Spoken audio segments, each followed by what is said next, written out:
Ok, parce que comme il est 40, on fera pour que je fasse ça. Alors bonsoir mes chers amis, en cette veille de Kippour, on est véritablement à quelques heures. Demain soir, on sera déjà plongé en plein col Nidré. Pour certains, on aura presque terminé à Arvit, nous ici. Et il est bien évident qu'on va essayer de réfléchir ensemble à quelques points essentiels de ce jour si formidable, sur lequel la Mishnah et la Gemara dans Ta'anit disent qu'il n'y a jamais eu de jour plus heureux que Yom Kippour et que le tout Bé'av, le 15 Av. Et la Gemara de dire, pour Yom Kippour, c'est normal, parce que Dieu nous a pardonné définitivement pour la faute du Vaudor. On a reçu les deuxièmes tables, donc c'est un jour exceptionnel avec une force, hein, d'ailleurs, qui est appelée dans le Talmud Aïtoumo Shel Yom Kippourim. C'est la force qui est intrinsèque au jour de Kippour, suffirait pour effacer toute trace de faute. Et à ce propos, donc, il y a cet avis de Rabbi Yehuda Hanassi, selon lequel, même sans Teshuvah, la force de Kippour serait telle qu'elle aurait la force de tout nettoyer comme un torrent qui passe et qui ne laisse rien de tache sur son passage. Alors, on va revenir déjà peut-être sur le nom. Le nom Kippour vient du terme kapara. Kapara, on connaît la traduction, mais on va essayer d'approfondir le sens profond. Que veut dire kapara? Kapara, généralement en plus, traduit par expiation. Donc, les donc c'est comme couvrir les kapara, kaporet, c'est le couvercle qui refermait le Arona Kodesh, est appelé kaporet. Donc, quelle est cette notion? Et si véritablement on parle de kapara par rapport à l'effacement total d'une faute, alors quelle serait la différence avec le terme de teshuva? Et pour ce faire, donc je reviens sur des notions qu'on a déjà vues ensemble depuis un moment déjà, mais qui sont extrêmement importantes pour comprendre la différence entre ces deux termes. Lorsque Hachem a créé l'homme, hein, donc il avait déjà, dès le début de la création, désigné l'homme comme le représentant de Dieu sur terre. De ce fait, donc ça suppose qu'il a bien évidemment un rôle à jouer ici-bas, à savoir les Shomra ou l'Ovda, comme c'est marqué. Donc, il avait l'obligation de préserver. Certains disent qu'il s'agit de la Torah, certains disent qu'il s'agit du monde, tout simplement, parce que le bon fonctionnement du monde dépendait de Adam et d'aucune autre créature. Atem Kerouï Madame, bien Rabbi Shimon Bar Yochai, et nous donne cette révélation extraordinaire, c'est vous le peuple juif qui aujourd'hui est appelé Adam. C'est-à-dire qu'il nous incombe, nous, de maintenir le monde en l'état. Dieu a créé le monde pour permettre à l'homme de le parfaire. Asher bara Elohim, la asot. Des notions qu'on a déjà vues tellement de fois, c'est pour ça que je me permets de passer vite, mais indispensable pour comprendre la suite. Autrement dit, par ses actes, l'homme qui plus est, surtout le juif, celui qui est appelé un ben Israël, a forcément une conséquence sur l'ensemble de la création. Donc, que se passerait-il lorsque ce juif, à qui il incombe de maintenir le monde, à travers évidemment le respect de la Torah et des mitzvot, qu'est-ce qui se passe s'il enfreint? Alors, il y a forcément deux conséquences, à deux dimensions, deux niveaux. La première, c'est que forcément, il va porter atteinte à son essence. Son essence, on va l'appeler la neshama. Parce que si je dis, mais il a attaché la neshama, on ne le verra pas. De la même façon qu'un fumeur, on ne voit pas les taches dans ses poumons, à part, évidemment, à travers un scanner, un appareil spécialisé. Si on pouvait voir les taches que laisse justement chaque faute qu'un juif fait, on verrait beaucoup plus simplement ce que le Zohar nous décrit comme une force positive lorsque j'agis en bien et une force négative lorsque j'agis au contraire de la volonté divine. Donc, qu'est-ce qui se passe au niveau de la Teshuvah? Maintenant, un homme qui a mal agi, il a forcément réagi, il y a une conséquence, une chaîne de conséquences, non seulement pour lui, par rapport à sa nature, puisqu'il a entaché, comme j'ai dit, sa neshama, mais il a porté atteinte aussi au monde. Autrement dit, maintenant que j'ai fait du mal à quelqu'un ou que j'ai blessé quelqu'un, je vais lui demander pardon et voilà, le mal est réparé. Si je lui avais pris quelque chose ou j'avais dérobé quelque chose, je le restitue et j'enlève cette tâche de ma neshama. Oui, mais qu'en est-il de justement le mal dont le monde a été imprégné par rapport à cette action? Comment je peux effacer? Pour donner un exemple un peu plus parlant, pour que vous compreniez jusqu'où va cette notion de kapara, et vous l'avez compris. La teshuva agit sur l'homme, la kapara agit sur le monde. D'ailleurs, comment on le dit dans cette phrase qui résume tout ce que je suis en train de dire, qui bayom hazé, car en ce jour-là, le jour de Kippour, yechaper alechem al kol chatotechem. Donc, yechaper alechem. Donc, c'est pas vous qui faites quoi que ce soit, il vous sera expié toutes vos fautes. C'est-à-dire, arrive ce torrent appelé kapara et va effacer toutes les traces laissées dans le monde. Par exemple, on avait parlé, on avait pris déjà cet exemple, nous quelqu'un qui a commis un meurtre. Donc, il faut savoir que d'après le critère, et on avait parlé à l'occasion de Rosh Hashanah, le livre des justes et le livre des Réchaïm, on a dit que Dieu a créé forcément le juif en tant que tzaddik. Et tout juif a le potentiel d'un tzaddik.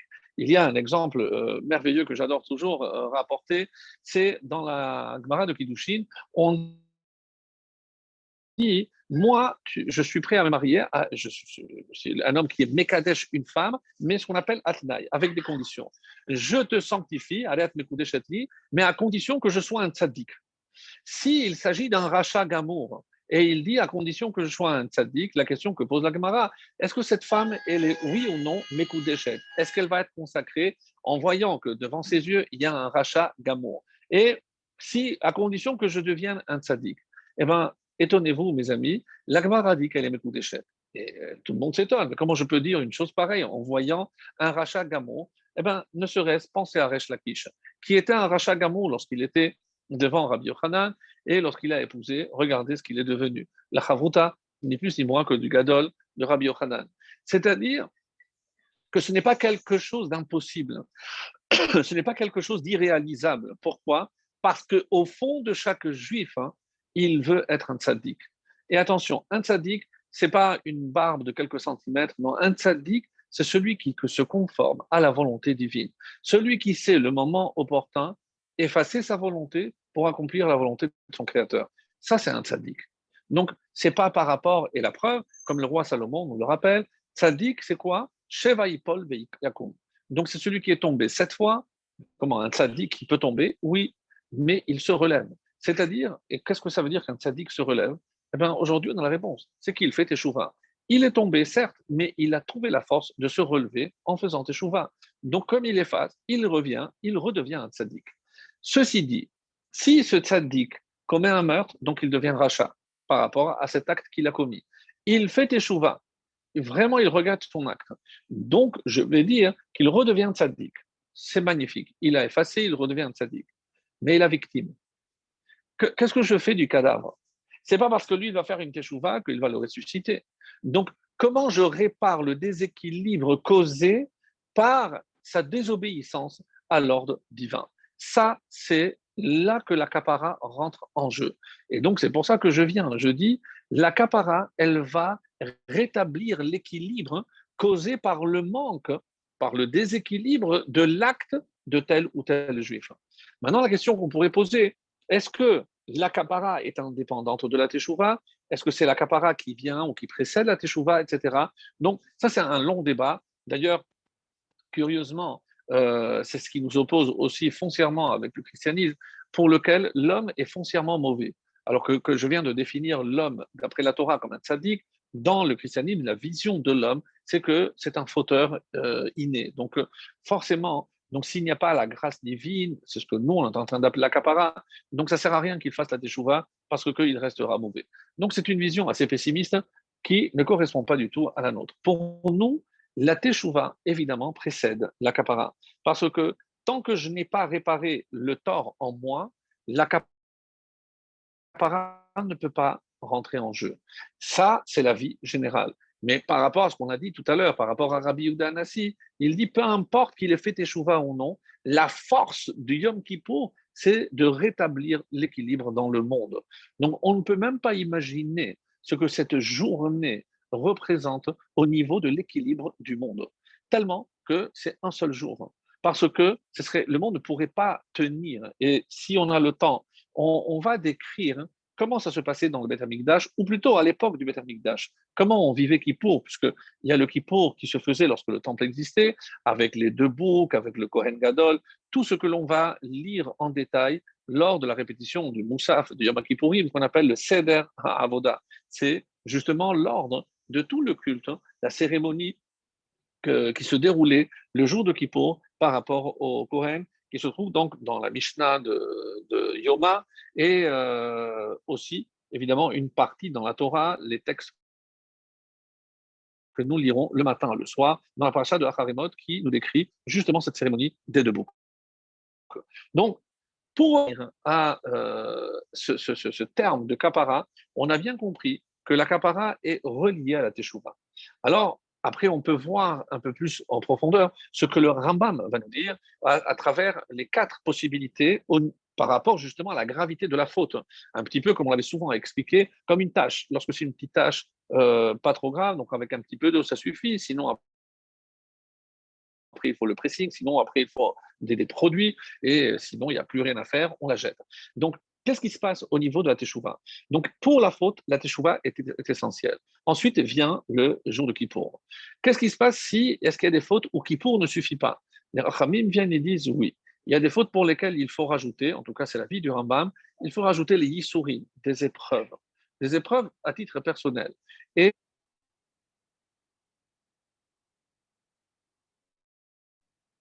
on va citer 2 les plus graves. Chilul Hashem, quelqu'un qui profane le nom de Dieu en public, c'est extrêmement grave. Donc, c'est pour ça que quelqu'un qui se prétend représenter la Torah doit toujours faire attention à son comportement. On ne dise pas, regarde ce religieux, ce qu'il a fait, c'est le Chilul Hashem, c'est la faute parmi les plus graves. Et dans cette catégorie, il y a aussi. C'est un problème de son.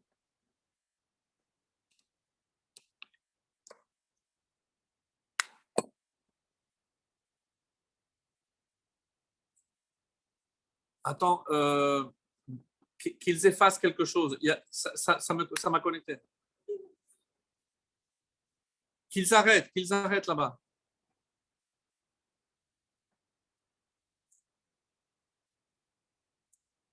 Là, vous m'entendez mieux? Est-ce que vous m'entendez mieux? Oui, de connexion apparemment, quelqu'un a touché. Donc, je disais la 4e catégorie, malheureusement, lorsque, après la Teshuvah, après Kippour, après les Issourim, qu'est-ce qui reste? La mort. Lorsque il n'y a que la mort qui peut expier. Et donc, je disais qu'il y avait dans cette catégorie de fautes, le Chilul Hashem, l'exemple qu'on a donné, il y a aussi une autre faute extrêmement grave, c'est celle de Machaté, Choté ou Machati. C'est-à-dire, c'est quelqu'un qui ne se contente pas de fauter, mais il entraîne les autres à fauter. L'exemple typique, c'est de Yerovam ben Nevat, celui qui s'est occupé du royaume d'Israël, donc descendant de Yosef par Éphraïm, et qui a vécu en même temps que Rehovam, d'où le schisme. Et pour empêcher ces sujets de descendre à Yerushalayim, il a construit 2 hôtels, donc c'était vraiment considéré comme la Avodah Zarah, et il a eu vraiment un rôle terrible, puisque ces 10 tribus, malheureusement, finiront par disparaître. Mais malgré tout, la Gemara nous dit, et même avec quelqu'un comme Yerovam ben Nevat, ce qui est extraordinaire, c'est que Dieu vient le voir et lui dire, écoute, toi et Ben Ishai, on va marcher ensemble. Et alors il a dit, au lieu de dire quoi, Hachem me propose la possibilité de marcher dans le Gan Eden avec lui, et il a dit, mi baroche. Je veux savoir qui marche en tête. Il lui a dit Ben Ishai. Évidemment que c'est le fils de David, puisque c'est la tribu de Yehuda. Il a dit c'est comme ça, je ne viens pas. Alors, tous les commentateurs posent la question, mais comment on vient de dire que celui qui a fait fauter, il n'y a pas, il faut que la mort. Comment Hachem est venu? Alors, parmi les réponses assez intéressantes qui sont données à cette question très très forte, très puissante, on nous dit qu'il n'a pas fait que du mal et il a aussi enseigné des choses et on a découvert des choses grâce par son intermédiaire et en quelque sorte parce qu'il a fait aussi du bien et pas que le mal. Donc dans cet équilibre-là, Hachem a voulu lui donner cette opportunité extraordinaire de pouvoir marcher, c'est-à-dire de faire une teshuva parfaite. Malheureusement, son ego l'a emporté et l'a empêché de profiter de cette occasion unique qui lui avait été proposée. Bref, donc ça serait un cours à part concernant Yerovram Ben Nevat, un géant, puisque s'il a été choisi pour diriger, pour gouverner, pour régner sur 10 tribus, donc c'est que il avait vraiment la carrure pour le faire. Alors, maintenant, j'aimerais revenir sur Kippour. Et avant, comme j'ai dit, si on a compris maintenant que la Teshuvah agit sur l'homme et la Kapara agit sur le monde, grosso modo. Et que représente en quelque sorte la Teshuvah Kippour essentiellement? C'est le retour à l'origine. Donc, quelque part, qu'est-ce que c'est le péché? C'est l'éloignement de l'origine. Et c'est pour ça que toute la cérémonie de Kippour, à travers le Kohen Gadol, comment elle va se dérouler? Il doit rentrer, c'est la seule fois, le seul jour dans toute l'année où il rentre dans le Kodesh HaKodashim. Et est-ce que vous savez, comme le Zohar l'explique, qu'est-ce qu'il y a dans le Kodesh HaKodashim? Nous, on dit, bon, il y a le Aaron. Oui, mais sous la terre, qu'est-ce qui se passe? On dit que le monde a été créé à partir de ce point. C'est-à-dire, c'est le point d'origine, c'est là où tout a commencé. Donc, rentrer dans le Kodesh HaKodashim, c'est revenir à l'origine, et c'est ça, véritablement, l'expiation absolue, c'est lorsque je reviens à l'origine, où tout était tel que Dieu l'avait créé, avant que ça ne soit malheureusement des, on va dire, déformé par les actions de l'homme. Donc, qu'est-ce que le péché finalement, d'après cette définition? C'est l'oubli de l'origine. Donc, grâce à ça, c'est un retour à l'origine. Et j'ai trouvé que cette idée de Kippour, elle est magnifique. Et comment je reviens vers moi? Rappelez-vous qu'on avait dit à Rosh Hashanah, quand on avait expliqué qu'à Pessah, on offrait les, les, les, les, les le Homer par rapport à la Tevoa, par rapport à la récolte, à Atzeret, à Shavuot, on offrait les deux pains qui symbolisent les fruits parce que c'était les fruits qui allaient être jugés. À Sukkot, on faisait les libations d'eau parce que c'est les pluies, les eaux. Et à Rosh Hashanah, c'est l'homme. Donc, qu'est-ce que ça veut dire s'apporter l'homme? Et ça, c'est aussi une notion extrêmement importante. Qu'est-ce que je dois sacrifier à Hachem? C'est ma volonté. Parce que si je sais effacer ma volonté devant la volonté d'Hachem, ça, c'est un retour à l'origine. Et quelque part, c'est une forme, en français, on aurait dit d'annihilation. C'est-à-dire, je m'efface devant la volonté divine. Ça, c'est le summum de la Teshuvah. Alors, par rapport à cela, j'aimerais revenir sur un point, je pense qu'on n'a pas vu les années précédentes, que j'ai travaillé cette année sur un point, c'est par rapport aux interdits de Kippour. C'est vrai, attention, je vous rassure tout de suite, je ne vais pas faire un cours de halakha, mais tout le monde connaît les interdits les plus classiques, à savoir manger, boire, avoir des relations intimes. Et ça nous rappelle bien évidemment cette Gemara dans Chagiga, qui nous disait que nous sommes comme les anges sous trois aspects et comme les malachim sur trois aspects et comme les animaux sous trois aspects. Alors, juste un petit point, excusez-moi, hein, Johan. Johan, il part, Daniel? Il faut qu'il sorte le sachet des selichot. Alors, parce qu'on a prévu des selichot après le cours de tout à l'heure. Donc, et quand je regarde les interdits, qu'est-ce que je remarque? C'est que je ne mange pas, je ne bois pas, donc je m'éloigne de l'animal, pas de relation comme l'animal. Et si je ne mange pas, je ne bois pas, il y a de fortes chances, évidemment, que j'ai beaucoup moins de besoin d'aller aux toilettes. Donc, tout pour faire basculer du côté du mal-ach. Et je peux comprendre, par exemple, l'interdiction de mettre de la crème ou autre, parce que c'est une façon d'absorber, de faire du bien, parce que mais, et là, j'arrive à cet interdit, et je suis certain que ça interpelle énormément, c'est les chaussures en cuir. Et surtout, lorsque vous entendez certains arguments, mais si c'est vraiment pour chercher aujourd'hui à des baskets avec des coussins d'air qui coûtent trois fois plus que n'importe quelle chaussure, etc. Donc, quel est l'interdit? Qu'est-ce qui se cache derrière cette interdiction de mettre du cuir? Puisque, comme si dans la Torah, la vraie chaussure, c'est uniquement la chaussure en cuir. Et on le sait, puisque la preuve, c'est que je peux mettre d'autres matériaux.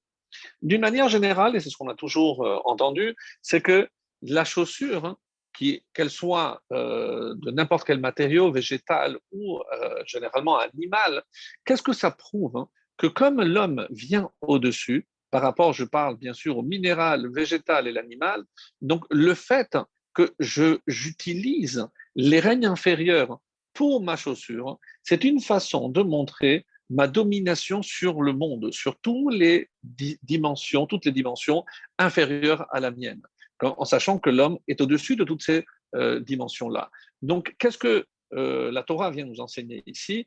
Non, il ne faut aucun élément qui puisse rappeler la domination de l'homme sur le monde. Donc, si tu viens pour t'annihiler, comme on l'a dit tout à l'heure, donc il faut impérativement que tout ce qui rappelle une forme de domination, et lorsqu'on regarde dans l'Ara, par exemple, je ne peux pas mettre des vêtements en cuir à Kippour. Donc, après, pour les ceintures et autres, euh, chacun regardera ou demandera à son rave. Donc, est-ce que ça s'appelle un véritable habit ou pas? En tout cas, je reviens donc à la chaussure. Ça, c'est l'explication qu'on a toujours donnée par rapport à la domination de toute la création. Mais est-ce qu'il y aurait autre chose? Est-ce qu'il y a des explications, on va dire, un peu plus profondes concernant cet interdit de mettre des chaussures? Alors, avant cela, puisqu'on a parlé de Teshuvah, et c'est on va dire, une introduction à ce que j'aimerais dire, il y a un enseignement magnifique du Baal Shem Tov qui nous dit la chose suivante. Donc, tout ce qu'on se demande toujours, c'est le tachlit, la finalité de. Donc, si je le cite, c'est dans tel but. Donc, la finalité, et il donne une série extraordinaire qui, sincèrement, ne serait-ce que s'attarder sur ces phrases que je vais citer maintenant, nécessiterait déjà un cours ou plusieurs même en soi. Mais comme c'est tellement beau, je voulais vraiment revenir là-dessus. Et il dit, en utilisant ce mot de tahlit, l'objectif, la finalité. Tahlit hayamim, quelle est la finalité des jours? Halelot, ce sont les nuits. Pourquoi? Parce que les nuits, c'est pour faire le bilan de la journée.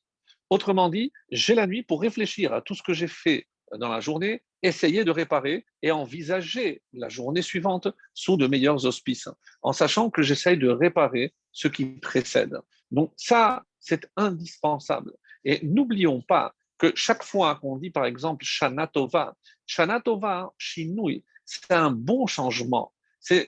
Mais chez nous, en hébreu, c'est aussi une répétition. C'est assez curieux. Pourquoi? Parce que tout en répétant, je dois changer.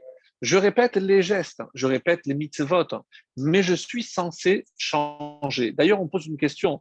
Pourquoi, quand on fait le vidouille, mal traduit par confession parce qu'il y a une connotation chrétienne, mais un aveu, je dois avouer mes fautes? Alors, la question plus qu'évidente, mais qu'est-ce que j'ai besoin d'avouer mes fautes si Hachem sait ce que j'ai fait? Bon, on va dire, non, c'est pour moi, parce que celui qui n'a pas exprimé verbalement, oui, mais ça vient après la teshuva, normalement. L'aveu des fautes, c'est lorsque j'ai la chance d'être devant le roi. Et je dis, je reconnais que j'ai fait ceci, je reconnais. Pas, je ne lui apprends rien, bien entendu, mais la chance de me trouver devant le roi.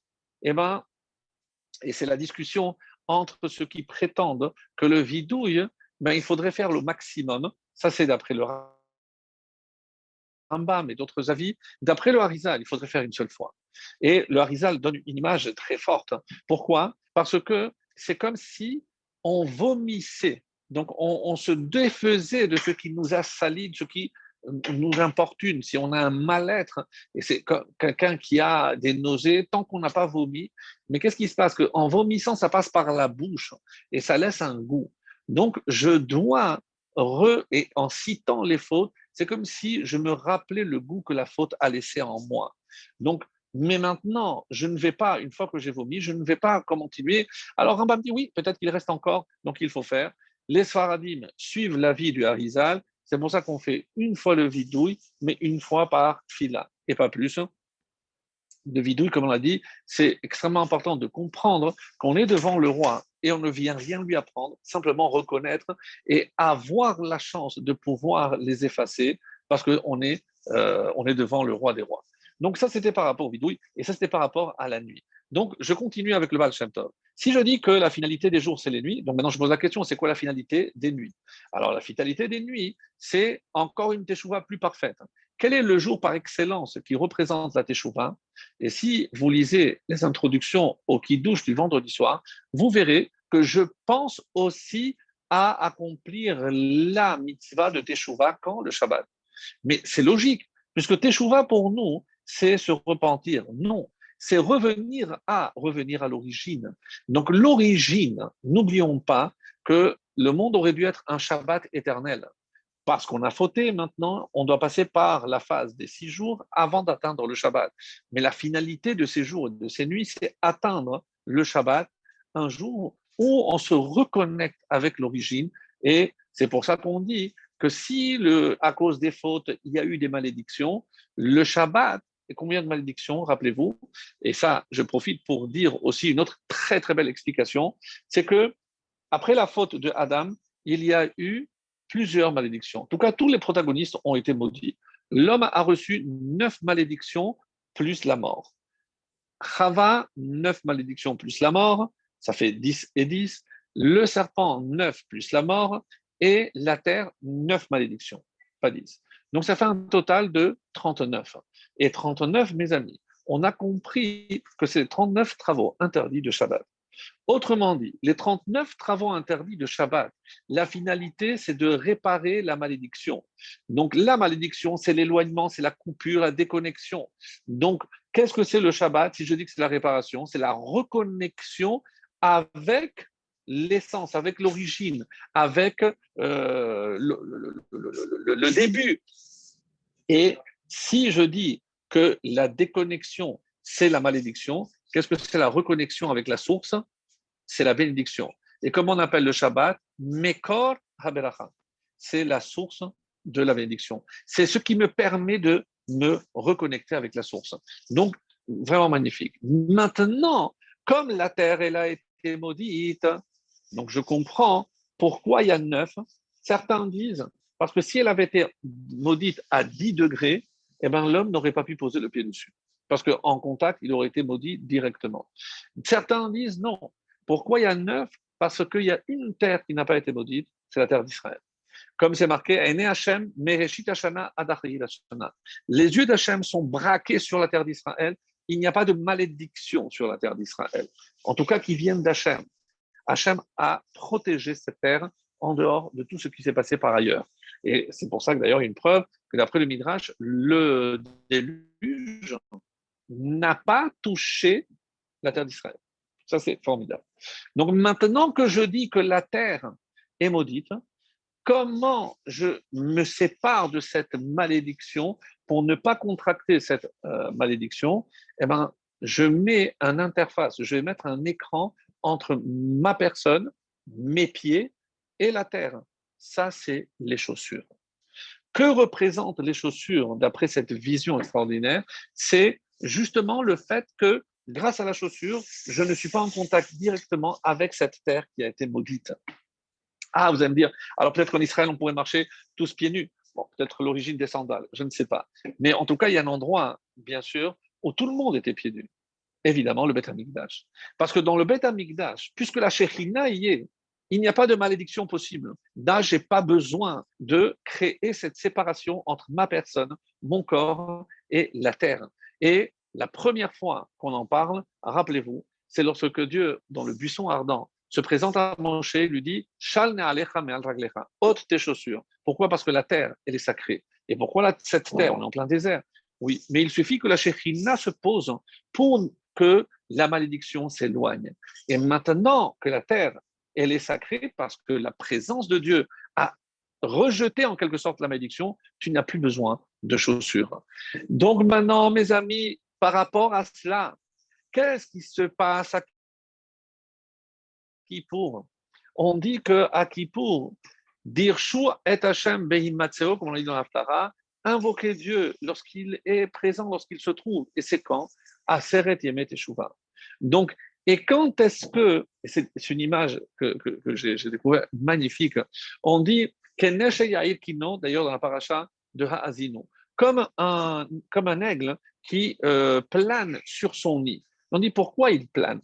Parce que la puissance de l'aigle est telle que s'il venait en une fois, il pourrait écraser les petits de l'aigle. Donc, qu'est-ce qu'il fait? Il tourne autour. C'est un petit peu comme l'avion qui, avant de se poser, perd de la force, perd de la vitesse avant de se poser. Donc, l'avion, c'est l'aigle tourne d'abord autour du nid et lorsque il a perdu, après, il se pose calmement. Pourquoi? Pour permettre aux oisillons de monter sur ses ailes. Donc, contrairement à tous les autres relatives qui prennent avec les serres, hein, parce que on dit que l'aigle, comme c'est celui qui vole au-dessus de tous les autres, il protège ses petits en les mettant sur les ailes. Mais la différence, c'est que une fois que l'aigle s'est posé, qu'est-ce qu'il faut? Il faut que les oisillons fassent cet effort de monter. On dit que pendant ces 10 jours, hein, eh ben, Akadosh Baruch Hu s'approche petit à petit de nous. Et donc, qu'est-ce qui se passe? C'est jusqu'au moment où il se pose. Quand est-ce qu'il se pose? Le jour de Kippour. Le jour de Kippour, il est là le plus présent. Donc, qu'est-ce qui se passe? Puisque la Shekhinah s'est placée, elle est là où la Shekhinah se trouve, j'ai plus besoin de porter des chaussures. Ça, c'est une autre explication que je trouvais merveilleuse. C'est-à-dire que quelque part, puisque, et c'est la conséquence du fait que la Shekhinah soit présente, que Hachem ou Elohim, là on le sent avec nous, donc j'ai pas besoin, un peu comme Moshe en présence du Séné, lorsque la Shekhinah était présente, il a ôté ses chaussures, donc nous on fait de même, parce qu'il n'y a plus rien qui fasse écran entre l'homme et le monde, puisque Hachem a purifié, en quelque sorte, sanctifié la terre où il s'est posé. Donc ça, c'était par rapport à cette image que j'ai trouvé magnifique. Et donc ça, c'est par rapport à, je reviens au Baal Shem Tov, vous voyez, on pourrait passer des heures, ne serait-ce que sur le Shabbat, on a dit. Maintenant, quel est le tahlit du Shabbat? Le tahlit du Shabbat, hein, c'est un jour où même Dieu demande pardon. Quel est le jour? Rosh Chodesh. Je ne peux pas trop détailler, mais on aura l'occasion peut-être. Rosh Chodesh, rappelez-vous, qu'est-ce que Hachem a fait lorsque la lune s'est plainte? Qu'est-ce qu'il a fait Hachem? Il a diminué. Et donc, Hachem fait comme une capara, un sacrifice, pour se faire pardonner justement de ce geste-là. Et c'est à Rosh Chodesh. Donc, Rosh Chodesh, c'est la 6 Shabbats une fois par semaine.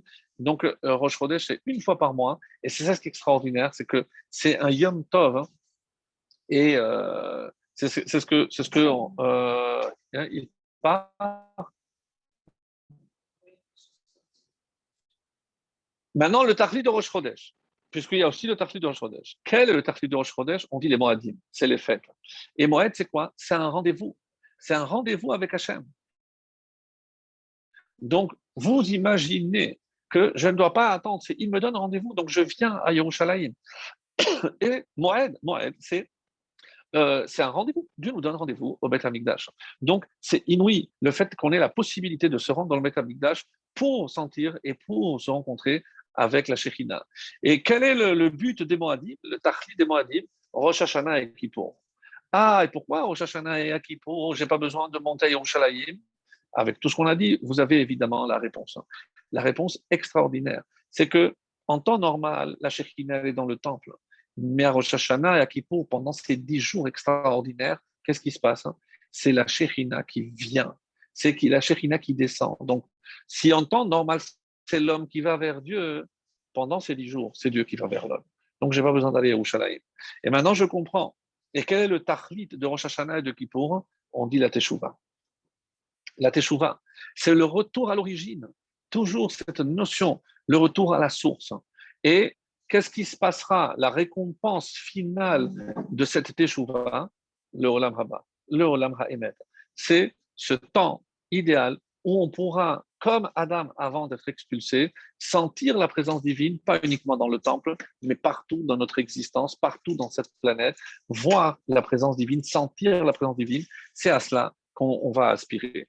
Et je profite tout de suite, avant d'oublier, parce que il n'y a pas de source à ce que vous avez tous et toutes entendu déjà au moins une fois, c'est que lorsque le Kohen Gadol rentrait dans le Kodesh HaKodashim, on lui mettait une chaîne. Alors, qu'est-ce qui se passe avec cette chaîne? Qu'est-ce qu'on a toujours entendu? c'est que au cas où il aurait une mauvaise pensée, etc., il pouvait mourir. Et comme personne n'avait le droit de rentrer, c'est pour le retirer.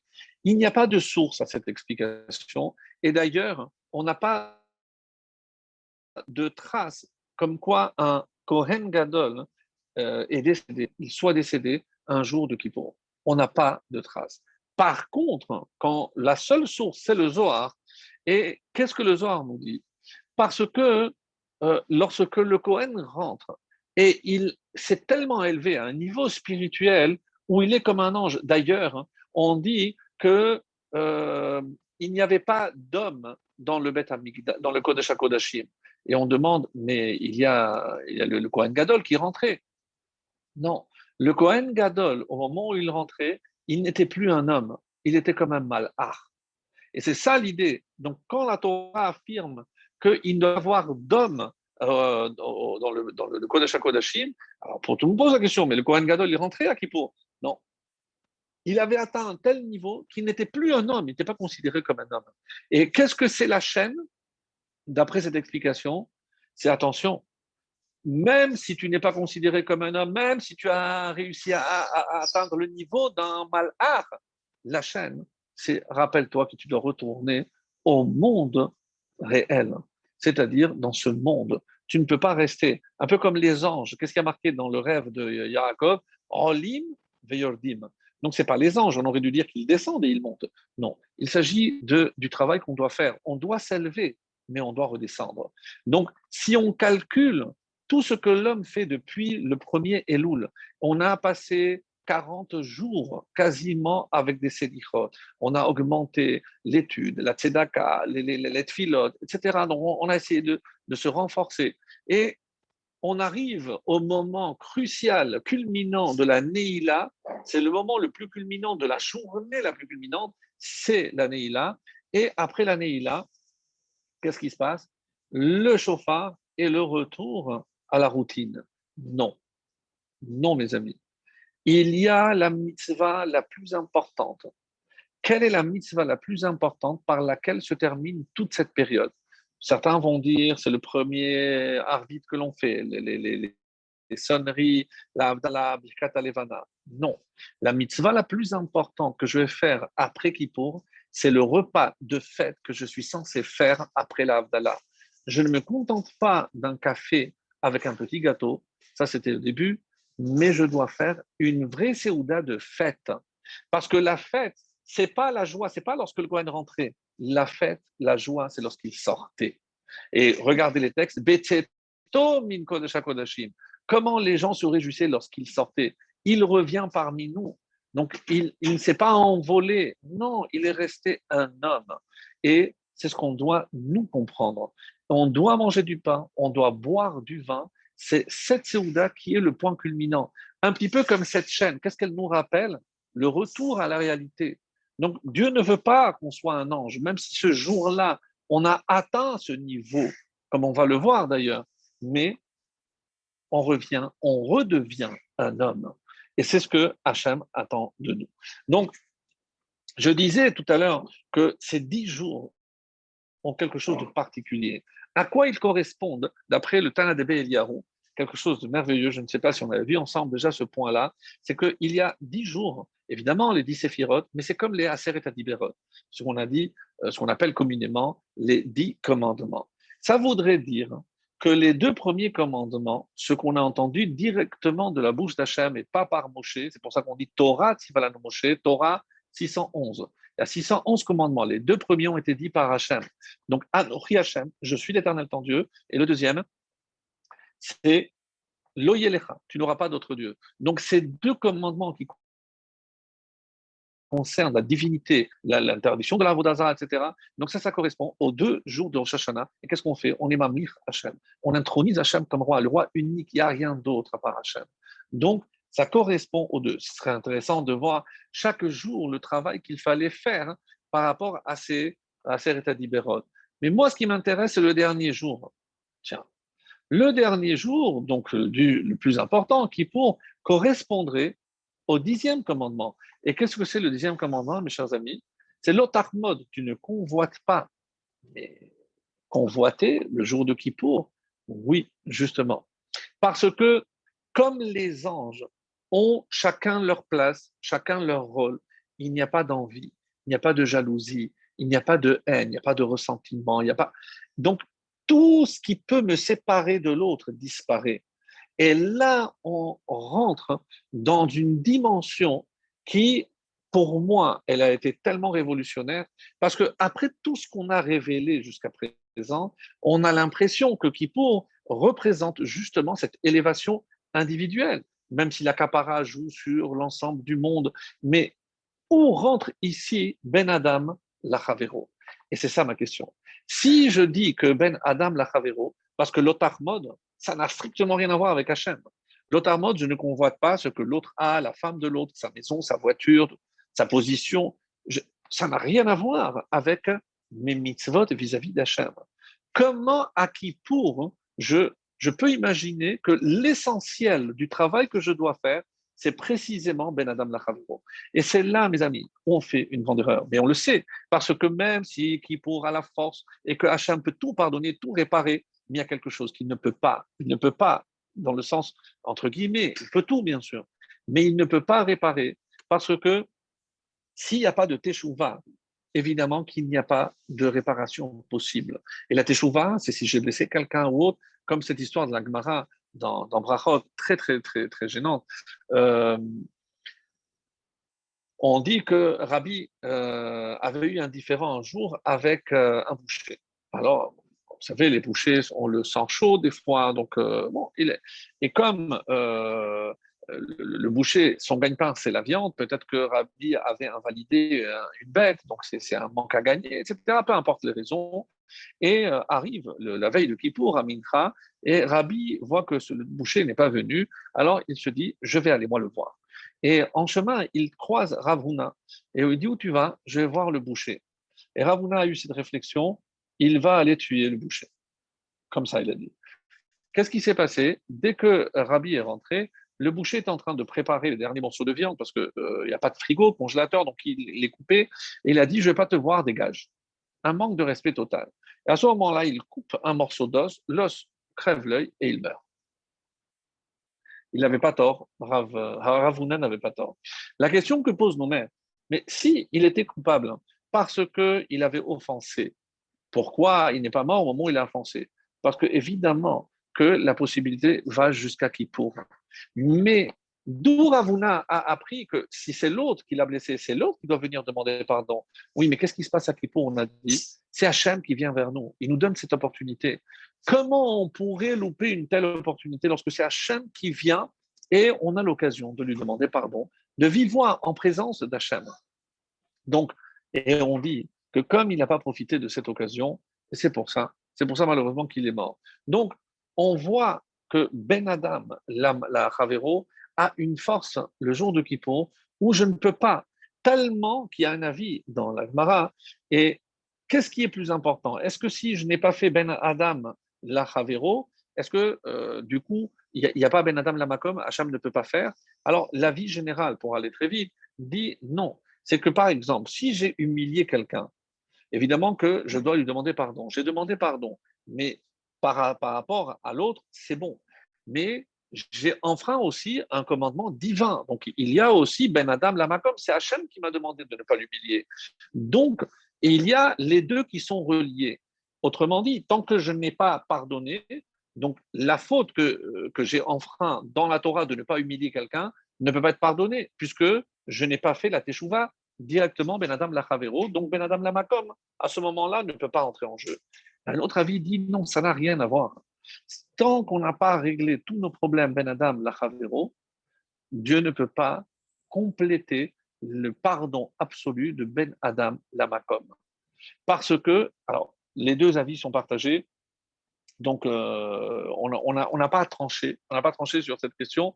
En tout cas, c'est le Rif, Rabbi Yoshia Pinto, qui dit que d'après lui, et même apparemment le Khatam Sofer serait d'accord, que tant qu'on n'a pas réglé Ben Adam la Chavero, on ne peut pas prétendre à Ben Adam la Makom. Il y a un exemple très parlant. Rappelez-vous, lorsque David a fauté, le prophète Nathan est venu le voir et il lui a dit, écoute, je te raconte toute histoire, ce riche qui avait plein de bêtes, et au moment où il a voulu offrir une bête, il est allé chez le pauvre qui n'avait qu'une bête, il a sacrifié. Qu'est-ce qu'il doit faire? Il a dit, il mérite, il doit le payer 4 fois, il doit mourir. Je dis, ça c'est toi. Tu avais plein de femmes, tu aurais pu prendre n'importe quelle femme. Tu as pris la femme de quelqu'un d'autre que tu as envoyé tuer. Donc, sache que comme toi, tu as dit que tu as payé 4 fois, tu vas payer 4 fois. Et comment il a payé 4 fois, mes amis? Il a perdu le premier enfant qu'il devait avoir, Bathsheba, est mort. Ensuite, un autre fils qu'il avait, Amnon, a abusé, a violé Tamar, une demi-sœur. Donc, déjà qu'il est violé, déjà qu'il est une fille qui se fasse violer par son demi-frère, et qui vient, Absalom, le frère de Tamar, pour venger sa sœur, qu'est-ce qu'il va faire? Il va tuer Amnon. Et Absalom mourra, comme vous le savez, par sa chevelure. Donc, 4 malheurs, comme il a dit. Qu'est-ce qu'on apprend de là? C'est que comme on juge l'autre, c'est comme ça qu'on est jugé.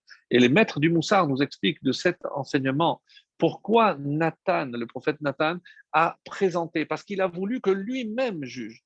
Comme tu as jugé l'autre, eh ben, ainsi tu as été jugé. Donc de là, on apprend que si on n'est pas capable d'être indulgent avec l'autre, eh ben, on ne sera pas indulgent avec nous. Donc ça, c'était un point extrêmement important. Alors, maintenant, euh, il y a beaucoup par exemple, d'enseignements qui vont dans ce sens. Et c'est par exemple le fait qu'on ait la bracha que l'on fait le jour de Kippour. Il y a 2 termes, Timchol et Tisla. On a déjà parlé de Kapara, maintenant il y a Timchol et Tisla.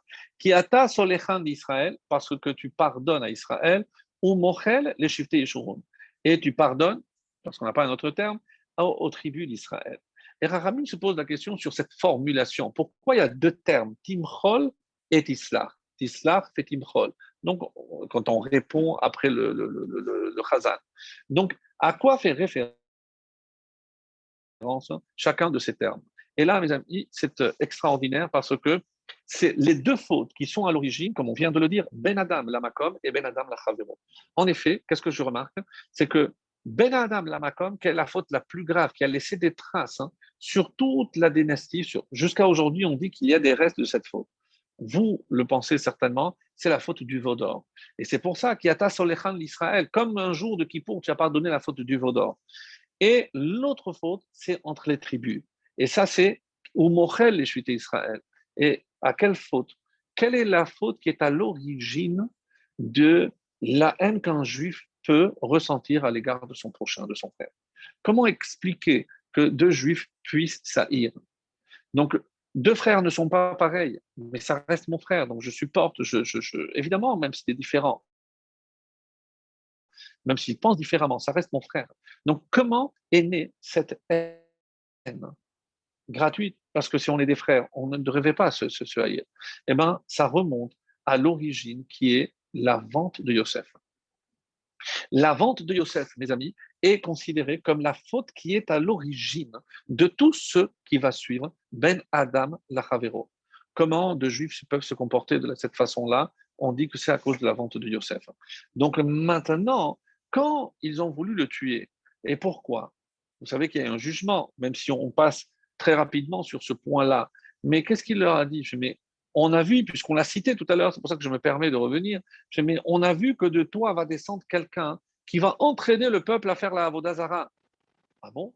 Oui, c'est Yerovam ben Nevat, dont on a parlé, qui a fait fauter. Donc, pourquoi ils ont voulu tuer Yosef? Pour empêcher son descendant d'entraîner tous les 10 tribus à faire de la Avodazara. Et alors, quelle a été la réponse extraordinaire de Yosef? Mais vous avez fait une erreur. Parce que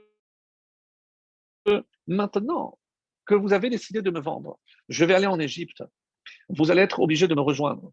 Moi, je vais mourir en Égypte. Moshe Rabbeinu va devoir retrouver mon cercueil. Pour le faire remonter, il va faire une plaque à l'échour. Son fils adoptif, Micha, va venir récupérer cette plaque. Et qu'est-ce qu'il va faire avec cette plaque? Lorsque vous allez faire fondre de l'or, il va jeter. Qu'est-ce qui va naître? Le veau d'or. C'est-à-dire que finalement, mes amis, les 2 fautes sont liées. S'il n'y avait pas eu, c'est vraiment très fort, s'il n'y avait pas eu la vente de Yosef, Ben Adam Lachavero, il n'y aurait pas eu de Avodazara parce qu'il n'y aurait pas eu de Egel Azarav, il n'y aurait pas eu de Vaudor. Donc, ce que Yosef leur a démontré, c'est que les 2 fautes sont reliés. Et de ce fait, c'est ça l'erreur que vous faites. Vous pensez que c'est mon descendant, mais vous, par votre acte, c'est vous qui allez entraîner que tout le peuple va faire Avodah Zarah avec le Elazar. Donc, qu'est-ce qui se passe? Maintenant, je comprends. Qu'est-ce qui est dit justement dans le prophète? Pourquoi ils ont vendu Yosef pour une paire de chaussures? Comme ça, c'est marqué. Pour une paire de chaussures. Pourquoi je vais ôter la chaussure, mes amis, le jour de Kippour, pour ne pas rappeler la vente de Yosef? Parce que de la même façon que je ne viens pas avec de l'or, parce que c'est accusateur, les chaussures rappellent la vente de Yosef. Et comme malheureusement, on n'a pas atteint la réparation parfaite de Ben Adam Lachavero, parce qu'on a dit que tant que le temple n'est pas reconstruit, c'est qu'on a encore en nous cette haine gratuite. Donc c'est la raison pour laquelle on est obligé d'ôter les chaussures à Kippour, pour ne pas rappeler cette source, l'origine de la haine entre les Juifs. Je trouvais que cette réponse était vraiment extraordinaire, puisque on n'entend pas et ça rentre parfaitement dans ce qu'on disait par rapport à la bracha. Alors, il y a, pour être tout à fait complet, un autre point, si on a encore quelques minutes. Euh, Toujours par rapport à ce qui est écrit dans le traité de Berachot, on dit que après la faute de Adam, quand Dieu a maudit, qu'est-ce qu'il a dit? C'est que le serpent, qu'est-ce qu'il va faire? Il va mordre Yeshuchenu Be'akev. Donc, il va mordre le talon. Donc, on a établi un lien entre le talon et le serpent. Et on pose la question, pourquoi le serpent s'attaque au talon? Qu'est-ce que représente le talon? Pas le talon d'Achille, mais le talon tout court. Que représente le talon pour que l'on comprenne? Donc, évidemment, toute cette problématique de la chaussure.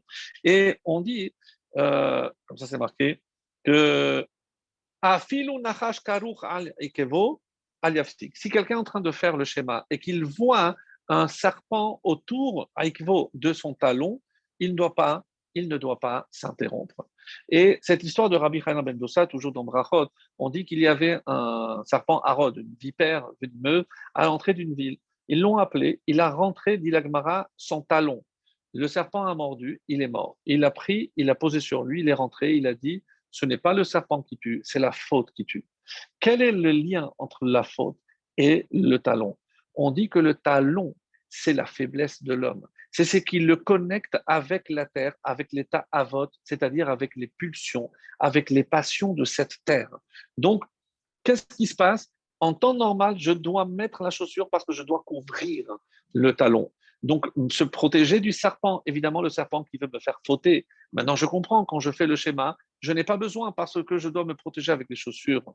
Et parce que le serpent veut me faire tomber. Donc, dans cette optique-là, que représente la chaussure? C'est pour couvrir l'état avot.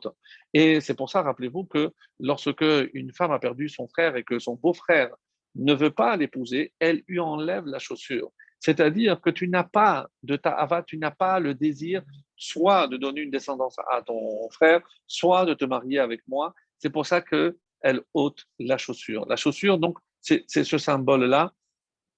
Et un lota'ava, levatel isrochel, et c'est pour ça qu'à Kippour, qu'est-ce qu'on n'a pas besoin? Il n'y a pas de avodah zara à Kippour. Donc, je n'ai pas besoin de mettre la chaussure pour me protéger de l'avodah zara. À Kippour, il n'y a pas.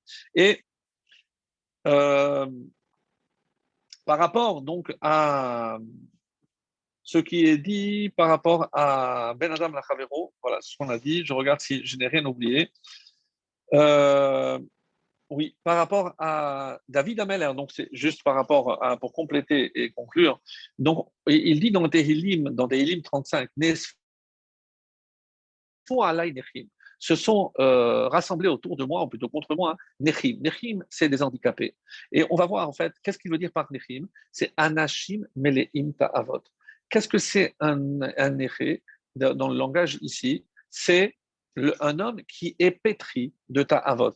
Donc, c'était des fauteurs. Et c'est pour ça que les fauteurs ont mal interprété mon action en pensant que j'étais quelqu'un comme eux. Alors, et je termine avec cette notion-là. Et vous savez que tous les matins, on fait une bracha. On fait les différentes brachot Et quand je mets la ceinture, quand je mets les chaussures, quelle abra que je fais? Chez Asali Kol Tzorki, celle que je ne fais pas d'ailleurs le matin de Kippour, qui m'a fait tous mes besoins. Mais dans la chaussure, il y a tous les besoins. Alors, dans Shabbat 129, il est écrit Yimkor Akol Bishvil Min Alayim. Un homme doit tout vendre pour avoir des chaussures. Donc c'est assez étonnant, mais on n'a pas dit ça pour une. Pourquoi pour des chaussures? Et il doit vendre tous ses biens pour avoir des chaussures.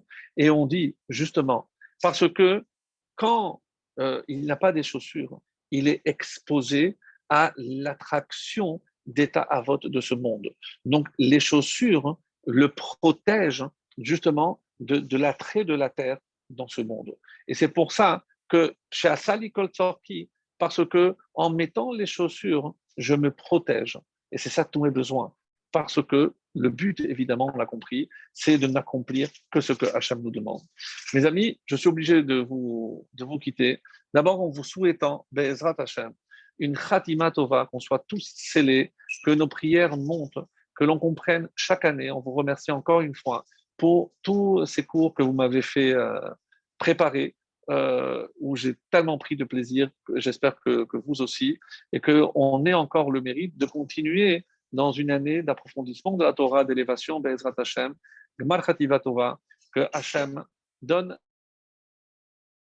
envoie la réfoua à tous ceux qui en ont besoin, la sérénité, la consolation, le mariage, les enfants, la réussite dans tous les domaines, et que vous soyez tous bénis. Amen. Khatima Tova.